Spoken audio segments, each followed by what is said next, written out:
are enclosed, and nobody sees that or hears that most times. You know how molds eat? You take the stomach and turn it inside out and slap that against the wall. All of their enzymes are on the outside. All of the toxins are on the outside. So when they start digesting things, what you start breathing are these mycotoxins. In 1994, there were 5 children that died of Stachybotrys mycotoxins. They had already been in secondhand smoke environments, so their immune systems were depressed. But when exposed in the presence of those mycotoxins, their vessels, their blood vessels, did not close up, and they bled to death because of the mycotoxins that mold produces. And then, of course, it smells. It's that mustiness. And you can walk into any environment, including your hotel room, and if you smell mustiness, there's mold growing somewhere, even if you can't see it. Under the carpet, in the air conditioning system, it's somewhere. You can be sure, because that's what you're smelling, is the mustiness. And, of course, it's biological. Well, does that look familiar? Those are the first 4 that we talked about. Particles, odors, gases, and biological contaminants. So mold is a great surrogate for many of the indoor air quality issues that are in our environments. And what we've learned in our training, because we do solution-based trainings, what we've learned in our trainings is that when we train somebody on how to screen for mold in their environment, and it can be done very, very inexpensively, less than $100. You don't have to pay $2,000 to an industrial hygienist. If you can screen for mold in your environment and then put in place the sanitization protocol that we recommend, and then post-screen and show a reduction of the mold contamination, you know what else you've shown? A reduction of biological contamination, a reduction of dust contamination.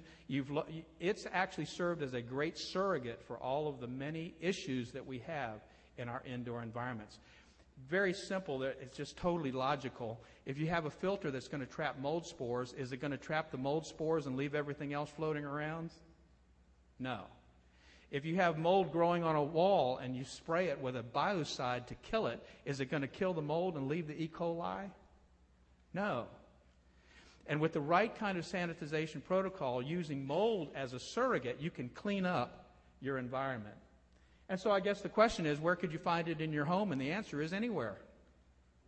Mold loves moisture, and it can get its moisture sometimes from a water leak, around a window, around a door, a roof leak, under the kitchen sink.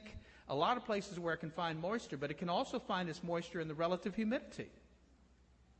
If you have an oversized air conditioning system that just keeps pumping out the cooling, but it never takes the air out of or never takes the moisture out of the air, you can have mold problems. So mold problems can be in the attic, the cooling and heating systems, your study, your bathroom, your bedroom. It can be throughout the environment. What we train on and what we talk about is assessing, defining, and developing. Assess. You've got to assess the environment.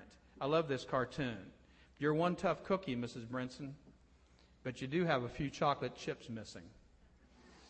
When we do training on indoor air quality, we make this statement, which I believe is absolutely true not only in the medical business, but also in the indoor air quality business and the mold business. Prognosis without diagnosis is malpractice.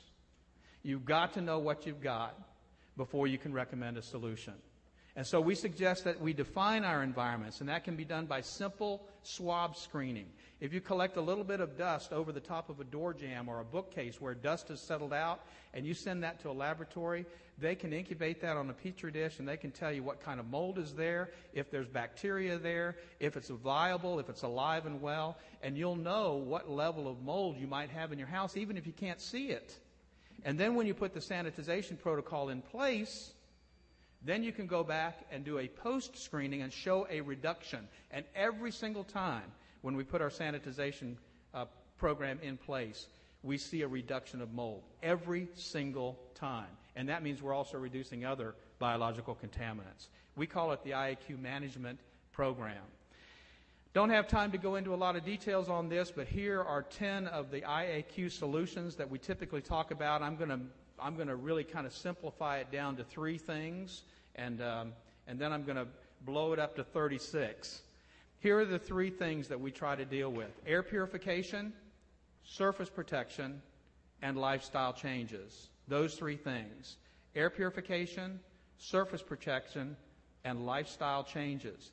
In my book, Mold-Free Construction, I listed 36 things that you can do to have a healthy environment inside your home or office or school. I call it the sanitization protocol, and it includes air purification, surface protection, and lifestyle changes. I have a request. This is the call to action. You have a choice. We've been talking these last 3 days. I've heard it over and over and over again. I remember the attorney talking and everybody going, yeah, that's right. We want a choice. We want a choice about how we treat our own bodies. You have a choice about how you can create a healthy environment that you live in. You have a choice as to where your grandchildren and your children go to school and what kind of environment they go to school in. You have a choice what kind of office that you're going to work in. And there are simple and easy ways to create healthy environments so that our homes and our offices and our schools can be havens where we can strengthen our immune system. So when we go out into this toxic world that we have no control over, Macy's, Hilton, we can be strong and strong enough to fight those toxins that might be in the environment. My call to action is for you to get this book, get some brochures, learn about what we're doing, and then take some action. Make a choice. Make a choice for the health of you and your family. Don't let them or you go through what Pam went through. Thank you very much for your attention.